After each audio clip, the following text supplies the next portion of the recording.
मित्रों, मैं स्वागत करता हूं मेरे चैनल दुबे फार्मिंग किसान मित्र शांतनु में। तो किसान मित्रों, आज अपन फसल के बारे में बात नहीं करेंगे, जो पीछे फसल लगी है इसके बारे में अपन बात नहीं करेंगे। आज अपन करेंगे पराली प्रबंधन के बारे में बात। जो अपन धान तो काटेंगे मगर पराली का प्रबंधन कैसे करें। तो किसान मित्रों, पराली का जो प्रबंधन है वो इस साल सरकार ने की है कि आप पराली न जलाएँ। जो सबसे अच्छी बात है कि हम पराली नहीं जलाएँगे तो हमको खाद है जो कम लगेगा। ये जो पराली का जो मैं दिखा देता हूँ आपको, तो ये जो धान कट रही है, ये जो पराली है, इसको खेत में मिलाने में बड़ी मेहनत लगेगी। जैसे कि हम मध्य प्रदेश से हैं तो हम हमारे यहाँ पंखी भी रहती है, ये थोड़ी गीली है तो ये बिल्कुल रोटावेटर में तो फंस जाएगी किसान मित्रों। तो इसको बहुत मुश्किल बात है कि ये उसमें बन सके। अपन इसको रोटावेटर से भी पीसेंगे तो ये नहीं पिसेगी किसान मित्रों। जो पराली है, सरकार इसके लिए मल्चर कर रही है, तो मल्चर भी अच्छी है मगर उसको खेत में मिलाने में मुश्किल आ रही है किसान मित्रों। जैसे कि मल्चर उसको बारीक बारीक कर देगा भूसा जैसी, जैसे भूसा मशीन करती है वैसा ही मल्चर करता है। भूसा का तो मैं आपको दिखा दूंगा। प्रबंधन करने के लिए मशीनें, तो वो मशीनें से पूरा पराली का प्रबंधन तो हो नहीं पाएगा। जैसे कि अभी कहीं दूर है वो मशीन, जो हमारे इधर आई नहीं है और हमारे इधर धान कटना चालू हो गई है। और इस साल वैसे भी हम बहुत लेट हो गए। जैसे कि अक्टूबर ख़त्म होने की, आज 29 अक्टूबर है, 30 अक्टूबर होने वाला है, नवंबर लग रहा है और अभी धान कटना शुरू हो रही है। तो कम से कम 8 से 10 दिन किसान मित्रों धान लगेगी, धान कटेगी, यानी मेरा मतलब ये है। तो हमको हो जाएंगे 15 नवंबर धान कटने तक कई किसान मित्रों को। जैसे मुझे ही कम से कम अभी 6 नवंबर तक किसान मित्रों मेरी धान कटेगी, तो मैं भी लेट हो जाऊँगा धान कटाने में। तो कई किसान मित्र क्या करेंगे, जल्दी के कारण धान सुखाएंगे और जब तक खेत भी सूख जाएंगे तब तक धान सूखेगी तो खेत उठा के जला देंगे किसान मित्रों। तो खेत जलाने में ये है कि डीजल कम लगेगा, पहली बात है, और खेत जल्दी बन जाएंगे, समय भी कम लगेगा। तो ये तो गलत है कि खेत जलाओ, उससे हमारी मिट्टी भी खराब हो रही है। जो मिट्टी है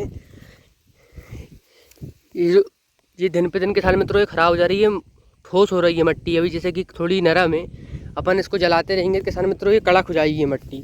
तो इसके लिए सरकार जो प्रबंधन कर रही है वो अच्छी बात है। इसको अपन खुद धीरे धीरे पराली का उपयोग करना सीखो। जैसे पराली बहुत खाद है, उसमें अपन उसको खेत में मिलाएंगे किसान मित्रों तो वो बहुत फ़ायदा करेगी खेत में। मैं खुद इस साल पराली को खेत में मिलाऊंगा, अगर लेट नहीं हुआ तो जलाऊंगा तो नहीं, मगर क्योंकि जलाने में सरकार की सख्त पाबंदी है। हम खुद उसको इस किसान मित्रों मिलाएंगे। जैसे कि मैं दिखाऊंगा, हमारे पास एक यंत्र है पराली मिलाने का, वो अभी हमारे पास है पराली काटने का यंत्र। अभी सुपर सीडर है, वो अपन सुपर सीडर हमारे यहाँ चलती नहीं है, हमारी एरिया में ने अभी तक उसको चलते नहीं देखी है। मोबाइल पे ही देखा है, झूठ बात क्यों करें, मोबाइल पे ने चलते देखा है उसको।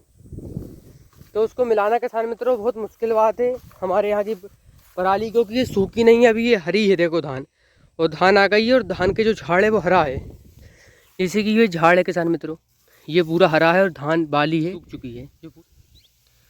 अब ये तो कट जाएगी, अब जी हरा हिस्सा कटेगा, ये जलना भी नहीं है अभी। तो सही बात है, सरकार कह रही है इसको आप जलाओ मत, इसको हम खेत में मिलाएं। तो पहली बात तो मिलाएं कैसे, सबसे बड़ी मुसीबत तो ये है। इसमें चलाएंगे हम धान कटने के 8 से 10 दिन बाद मल्चर, जब ये सूखेगी नहीं तो ऐसे में भी चला सकते हैं हम मल्चर। अब हमने मल्चर कॉस्टली पड़ता है बहुत, कई किसान मित्रों जो छोटे किसान हैं वो मल्चर नहीं ला पाएंगे, क्योंकि मल्चर जो चीज़ है वो बहुत कॉस्टली है। सरकार उसको सब्सिडी पे भी दे रही है, तो कुछ किसान भाई नहीं लाएंगे उसको। हम ही है तो हम नहीं ला पा रहे हैं, क्योंकि हमने पंखी ले आए हैं। जो पंखी आती है इसको काट के, जैसे वो भी मल्चर का काम करेगी मगर वो थोड़े बड़े टुकड़े बनाएगी, वो इसको खेत में फैला देगी, जो मशीन इकट्ठा करेगी वो किसान मित्रों। मैं वो चीज़ भी आपको बता दूंगा, एक पंखी आती है जलते काटने वाली हमारे एरिया में, उसका आपको वीडियो एक बना के बता दूंगा। तो किसान मित्रों, पराली जो प्रबंधन है वो आप ज़रूर से ज़रूर करें, पहली बात तो ये। अब कैसे करें, वो मशीन हमारे एरिया में चलती दिखेगी, मैं कहीं उसको ढूंढ के जाऊंगा उसका वीडियो बनाने, तो आपको मैं ज़रूर बताऊंगा कि उसका उपयोग सरकार कैसे कर रही है। क्योंकि अभी तक मैंने उसको सिर्फ मोबाइल पे चलते देखी है। एक दिन कहीं मेरे को उसको ढूंढना पड़ेगा कहाँ चल रही है वो मशीन, उसका मैं आपको वीडियो बना के बताऊँगा। पर बहुत मुश्किल बात है कि वो हमारे खेत तक पहुँच पाए वो मशीन। अभी तो वो जैसे कि वो 4-5 मशीन, जितनी भी मशीन है मुझे पता नहीं है, वो कितना ही, जब खेत में 100 ट्रैक्टर चल रहा है, जब तो वो पूरा कर नहीं पाते किसान मित्रों, तो ये 4-5 मशीन क्या ही करेगी।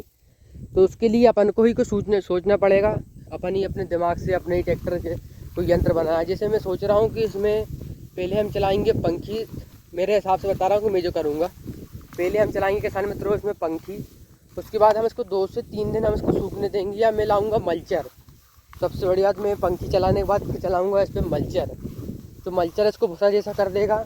और उसको फिर इसमें सब्बल चलाएंगे, जो कल्टीवेटर सब्बल आता है वो चलाएंगे, और उसके ऊपर रोटावेटर। कॉस्टली पड़ेगा, ट्रैक्टर डीजल पिएगा बस। बाकी हम इसको खेत में तो हमें पराली को मिला लेंगे, अगर हमारे पास वो मशीन भी नहीं आई तो हम खेत में किसान मित्रों पराली मिला लेंगे। थोड़ा कई किसान मित्र इसलिए जलाने की प्रति पड़े हैं कि उनको डीजल कम लगाना पड़े। डीजल की तो लगा देंगे, मगर हम थोड़े दिन में ज़मीन में जला के हमारी ज़मीन को जो है ख़राब कर लेंगे। अभी यही देख लो आप, इसमें कितनी धान लगने में ज़मीन कितनी हार्ड हो जाती है, वैसे ही बहुत हार्ड हो गई किसान मित्रों। ये जो हमारा खाद है, ये खाद है किसान मित्रों, ये जो है पूरा खाद है, इसको अगर हम मिलाएंगे तो ये फसल को बहुत यानी कि फ़ायदा करेगा। तो हम इसको क्यों व्यर्थ जान दें। सरकार जो बात कह रही है वो सत्य बात है कि इसको आप खेत में मिलाएं, तो हम इसको खेत में मिलाएंगे। मैंने कहाँ पे था हमें कि हम इसमें चलाएंगे सब्बल, मैं आपको सब्बल भी दिखा दूंगा। हम नॉर्मली जो देसी भाषा में हम इसका कैसा प्रबंधन कर रहे हैं, और उसके बाद हम इसको फसल को इसमें सब्बल के बाद रोटावेटर चला के हम इसको गेहूँ में तो मिला लेंगे 3-4 प्रक्रिया करके।